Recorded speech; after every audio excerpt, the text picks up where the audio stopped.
കൃഷി ചെയ്തു. പട്ടയമുള്ള സ്ഥലത്തൊക്കെയാണ്, ഞാൻ കൃഷി ചെയ്തതാണ്, എനിക്ക് പട്ടയം ലഭിച്ച സ്ഥലമാണ്. പക്ഷെ എന്ത് പറ്റുമെന്നറിയാമോ, ഈ ആനകളൊക്കെ ഇങ്ങനെ സഞ്ചരിക്കുന്നത് അത് വളരെ കാലമായിട്ട് ഇങ്ങനെ തലമുറകളായിട്ട് സഞ്ചരിച്ചുകൊണ്ടിരുന്ന പഥങ്ങളിലൂടെയാണ് ആനകളൊക്കെ ഇങ്ങനെ. അതെന്താ നോട്ടം? തീറ്റയുണ്ടോ, വെള്ളമുണ്ടോ, തണലുണ്ടോ, അതിന് ചവിട്ടാൻ പറ്റിയ മണ്ണുണ്ടോ, മറിഞ്ഞു വീഴാത്ത സ്ഥലമുണ്ടോ, ഇതെല്ലാം നോക്കിയിട്ടാണ് ആനകൾ നടക്കുക. അല്ലാതെ ആനകൾ സർവേ നമ്പറും ഇടുകയൊന്നും നോക്കിയിട്ടല്ല നടക്കുന്നത്. ആന നടക്കുന്നത് ഇതെല്ലാം ഉണ്ടോ നോക്കിയിട്ട് ഇങ്ങനെ നടക്കും. അത് തന്നെ നടക്കുന്നത് എങ്ങനെയാണ്? ഈ ആനകളുടെയൊക്കെ നേതാവായിട്ട് മുത്തശ്ശി ആനയുണ്ട്.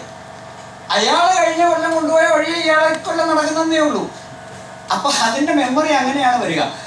കഴിഞ്ഞ അത് ഒരു കൊച്ചു കുട്ടിയാനായിരുന്ന കാലത്ത് അത് ഇങ്ങനെ പോയിരുന്നൊരു റൂട്ടുണ്ട്. അപ്പോൾ വേനൽക്കാലത്ത് വേനൽക്കാലത്ത് എവിടെ വെള്ളമുള്ളതെന്നൊക്കെ ആ തലമുറകളായിട്ട് അതിനറിയാം. അപ്പോൾ വേനൽക്കാലത്ത് പതാലുകളൊക്കെ ഉണ്ട്, വെള്ളമുള്ള സ്ഥലമുണ്ട്, അതിലേ പോയി ഇങ്ങനെ പോകുമ്പോൾ അവിടെയൊക്കെ തീറ്റ ഉണ്ടോ എവിടെയൊക്കെയാണെന്നറിയാം, ഈറ്റയുള്ളത് എവിടെയാണെന്നറിയാം, പുല്ലുള്ള എവിടെയാണെന്നറിയാം. അപ്പോൾ അങ്ങനെ ഈറ്റയും പുല്ലും വെള്ളവും ഒക്കെ നോക്കി തണലും ഒക്കെ നോക്കിയിട്ട് വേനൽക്കാലത്ത് ഇങ്ങനെ അങ്ങോട്ട് പോകും. പിന്നെ മഴക്കാലം വരുമ്പോഴത്തേക്ക് തലയിൽ വല്ല മരം ഒടിഞ്ഞ് വീണ് ഇഞ്ചുറി പറ്റാതിരിക്കാൻ വലിയ മരക്കെട്ടുള്ള സ്ഥലത്തൂടെ പോകാതിരിക്കുക എന്നുള്ളത് എന്ന് മുത്തശ്ശിയാണ് പറഞ്ഞിട്ടുണ്ട്. വലിയ മരക്കെട്ടിൻ്റെ കീഴിൽ പോയി നിൽക്കരുത്, മഴയുള്ളപ്പോൾ ഇങ്ങോട്ട് മാറി നിൽക്കണം, അല്ലെങ്കിൽ വല്ല മരം ഒടിഞ്ഞ് തലേ വീഴും എന്നുള്ള അതിനറിയാതെ. അപ്പോൾ അതിൻ്റെ സ്വയരക്ഷ കണക്കാക്കിയിട്ട് ഏതെല്ലാം റൂട്ടിൽ കൂടെ ഒക്കെ പോയാലേ വലിയ അപകടമില്ലാതെ ഒരു കൊല്ലം ആ റൂട്ട് ആ പ്രയാണം നടത്തി കിട്ടാം എന്നതിൻ്റെ ഒരു ഇൻ്റർ ജനറേഷണൽ മെമ്മറി.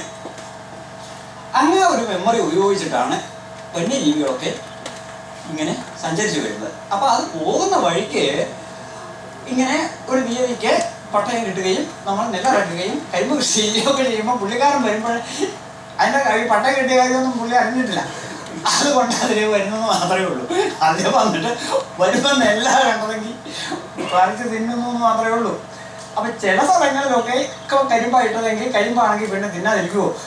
ആന കരിമ്പും കയറിയാൽ പിന്നെ കരിമ്പ് പൊടിച്ച് കളയാതിരിക്കും. അപ്പോൾ മനഃപൂർവ്വമല്ല, ആളുകളെ ദ്രോഹിക്കാനുമല്ല, പക്ഷെ അതിൻ്റെ ഒരു രീതിയിൽ. അപ്പം ആ ഒരു സംഗതിയായിട്ട് നമ്മൾ അതിൻ്റെ ബിഹേവിയർ, വൈൽഡ് ലൈഫ് ബിഹേവിയറുമായി സമരസപ്പെട്ടു പോകുന്ന തരത്തിലുള്ള പരിഹാര മാർഗങ്ങളാണെങ്കിൽ മാത്രമേ നമുക്ക് ശാശ്വതമായിട്ട് നമ്മുടെ ശ്രമങ്ങൾക്കൊക്കെ ശാശ്വതമായ ഫലം കാണുകയുള്ളൂ. അപ്പോൾ ആനകളുടെ ബിഹേവിയർ അനുസരിച്ചുള്ള പരിഹാര മാർഗങ്ങൾ അതെന്താണെന്ന് വെച്ച് കഴിഞ്ഞാൽ, അല്ലെങ്കിൽ എപ്പോഴും ഒരു കോൺഫ്ലിക്റ്റ് നിൽക്കത്തുള്ളൂ. നമ്മളിപ്പോൾ ആന പോകുന്ന വഴിക്ക് നമ്മൾ ഒരു ആനയ്ക്ക് പോകാതിരിക്കാൻ നിവൃത്തി ഇല്ലാത്ത ചില വഴികളിലൊക്കെ നമ്മൾ കിടങ്ങ് ഒഴിക്കുക, അല്ലെങ്കിൽ മറ്റേ ഇലക്ട്രിക്കൽ ഈ പൾസ് ചെയ്യുന്ന, അതായത് ചെറിയൊരു ഷോക്ക് കിട്ടും ഇടയ്ക്കിടയ്ക്ക്. ഈ കുട്ടികളുടെ അറിവിലായിട്ടാണ് ഞാനിതൊക്കെ അത്ര വിശദമായിട്ട് പറയുന്നത്, ബാക്കി എല്ലാവർക്കും അറിയാമെന്ന് എനിക്കറിയാം. അതായത് ഈ വൈദ്യുതി വേലി എന്ന് പറയും. എന്നുവെച്ചാൽ ഒരു ബാറ്ററിക്കകത്തുനിന്ന് ഇടയ്ക്കിടയ്ക്ക് ഇങ്ങനെ ആന വന്ന് തൊട്ടാൽ എന്നൊരു അടി കിട്ടും. അത്രയും ചത്തുപോകത്തൊന്നുമില്ല, ഒരു ചെറിയൊരു പൾസ് കിട്ടും. അപ്പോൾ അതങ്ങ് പൊക്കോളും. അത്തരമാണ് വൈദ്യുതി വേലി. നമ്മൾ ആന വരുന്നിടത്തൊക്കെ ഇടാറുണ്ട്. ഒരു ബാറ്ററിക്കകത്തുനിന്നുള്ള സപ്ലൈ ആണ്. അപ്പോൾ ഇൻ്റർമിറ്റൻ്റ് ആണത്, പൾസാണ്, അല്ലാതെ സ്ഥിരമായിട്ട് കറണ്ട് പോകത്തില്ല. ഇടയ്ക്കിടയ്ക്ക് ഇങ്ങനെ വരും. ഹൈ വോൾട്ടേജും ലോ ആംബിയറേജും. വെരി ലോ ആംബിയറേജിലേക്ക് മില്ലി ആംബിയർ, മൈക്രോ ആംബിയർ റേറ്റേ കാണും. ഇത് കിട്ടും, അത്രേ ഉള്ളൂ. അപ്പോൾ അങ്ങനെയൊക്കെയുള്ള ഒരു വൈദ്യുതി വേലി ഇടുക, അല്ലെങ്കിൽ ഒരു കിടങ്ങ് ഒഴിക്കുക. പിന്നെ ഇനി അതല്ലെങ്കിൽ നമ്മൾ പിന്നെ വൈദ്യുതി വേലിയാകാം, കിടങ്ങാകാം, അല്ലെങ്കിൽ ചിലപ്പം ഒരു പക്ഷേക്കിൽ വടക്കം വെക്കാറില്ല. നമ്മൾ വടക്കം വെക്കാം, നാട്ടുകാർ വെക്കും, പടക്കം വെക്കുക. അതിലൂടെ വരുമ്പോ പൊട്ടിക്കണം, പടക്കം വെക്കാം. ഇങ്ങനെയൊക്കെയുള്ള ചില സൂത്രങ്ങളിലൊക്കെയാണ് നമ്മളതിനെ എങ്ങനെയെങ്കിലും. പക്ഷെ എന്തൊക്കെ ചെയ്താലും ഇതിൻ്റെ ഈ ബിഹേവിയറിനകത്ത് വലിയൊരു മാറ്റം വരണമെങ്കിൽ ഒരുപാട് കാലമൊക്കെ എടുത്താലേ വരത്തുള്ളൂ. അല്ലാതെ ഒരു ദിവസം കൊണ്ടൊന്നും അതിൻ്റെ ബിഹേവിയർ മാറത്തില്ല. ചുരുക്കത്തിൽ ആ ആന എന്ത് ചെയ്യുന്നു വെച്ച് കഴിഞ്ഞാൽ അവിടെ വന്നിട്ട് കറങ്ങി തിരിഞ്ഞൊക്കെ നടക്കും.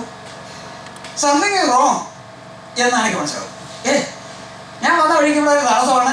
അപ്പോൾ അതിന് മനുഷ്യനെ പോലെ ബുദ്ധിയൊന്നുമില്ല, ഇനി അപ്പുറത്തൂടെ കയറി പോകാനുള്ള ബുദ്ധിയൊന്നും ഇല്ലാത്തതുകൊണ്ട് അത് ആകപ്പാടെ തട്ടി തിരിഞ്ഞ് അവിടെയൊക്കെ കിടക്കും. പിന്നെ അതിന് തന്നെ ഒരു ആ റൂട്ട് ക്ലിയർ ആവാത്തത് കൊണ്ട് അത് അങ്ങോട്ടും ഇങ്ങോട്ടും ഒക്കെ പോവുകയും പിന്നെ ആകപ്പാടെ ബുദ്ധിമുട്ടാവുകയും അവിടെ കിടന്ന് ചിഹ്നം വിളിക്കുകയും 3-4 ദിവസം പോകാതിരിക്കുകയും ഒക്കെ ചെയ്തിട്ട് ആളുകൾക്കൊക്കെ വലിയ ഭയപ്പാടും വിഫലതയും ഒക്കെ ഉണ്ടാക്കാറുമുണ്ട്. ആന പോകണമെന്ന് വെച്ച് കഴിഞ്ഞാൽ ആന പോകാൻ ഇച്ഛിച്ച വഴി മാത്രമേ പോവുള്ളൂ, അല്ലാതെ നമ്മൾ കൽപ്പിച്ച വഴി ആന പോകില്ല. ഇപ്പൊ ആന കിഴക്കോട്ട് പോകാൻ പറഞ്ഞാൽ ആനയെ പടിഞ്ഞാറ് ഓടിക്കാൻ വലിയ പാടാണ്, പോവില്ല. കിഴക്കോട്ട് പോകുന്ന ആനയെ കിഴക്കോട്ട് തന്നെ ഓടിക്കാമെങ്കിൽ കിഴക്കോട്ട് പോകും. പ്രായോഗികമായിട്ട് നമുക്ക് പലപ്പോഴും വരുന്ന ഒരു പ്രശ്നമാണ്. ഇപ്പൊ ആന ഒരിടത്ത് വന്ന് കൃഷിസ്ഥലത്ത് ആന ആക്രമിച്ചു, ആനയെ തിരിച്ചു ഓടിക്കണം എന്ന് പറഞ്ഞു കഴിഞ്ഞാൽ നമ്മളെ എപ്പോഴും ശ്രദ്ധിക്കേണ്ട ഒരു കാര്യം എന്താണെന്ന് വെച്ച് കഴിഞ്ഞാൽ അതിൻ്റെ മനസ്സിലൊരു റൂട്ടുണ്ട്. അയാൾ അങ്ങോട്ട് പോകാനേ നോക്കുള്ളൂ. നമ്മൾ പടിഞ്ഞാട്ട് ഓടിച്ചാൽ അത് കുറേ ദൂരം ഓടും, എന്നിട്ട് പിന്നെയും വരും. അപ്പം പിറ്റേ ദിവസം വരും.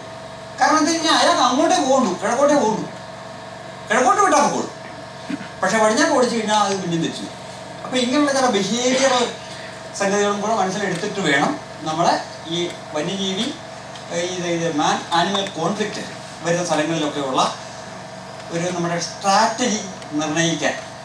എങ്കിൽ മാത്രമേ അത് സക്സസ് ആവത്തുള്ളൂ.